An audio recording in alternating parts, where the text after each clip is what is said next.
একটা কথা বলি, আপনারা সবাই আমাদের ভাই। জুলাইয়ের সাথে যদি গাদ্দারি করেন, আমার বাপেও আমার বাপ না, ঠিক।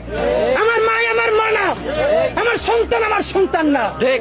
আমরা শহীদ পরিবারের সাথে ওয়াদা করেছি, কমপক্ষে 20 জন মা আমাদের মাথায় হাত রেখেছে। শহীদ আবু সাইদের মা রেখেছে, শহীদ আব্দুল্লাহ বিন জাহিদের মা আমাদের মাথায় হাত রেখেছে। ফামিনের মা পরশু এসে বলেছে, বাবা যতদিন আন্দোলন করবা, 2টা ছেলে আল্লাহ দিছে, একটা শহীদ হইছে, আর একটা তোমাদের হাতে দিয়ে দিলাম। ও সকল প্রোগ্রামে আসবে, আমিও আসবো। বিচার না কইরা আল্লাহর কসম তোমরা রাস্তা থেকে ছাড়বা না। আমরা ওয়াদা করেছি, আমরা এই বিচার না দেখা হয়তো আমাদের লাশ যাবে আমাদের বাবা মায়ের কাছে, অথবা বাংলাদেশে গণহত্যার বিচার হবে। এর আগে আমরা ছাড়বো না। আমাদের এনসিপির ভাইদেরকে জিজ্ঞেস করি, জুলাই জনতাকে নিয়ে তোমরা একটা দল করতে পারো নাই কেন? জবাব দাও। কেন আজকে 2-3টা দল হইতেছে?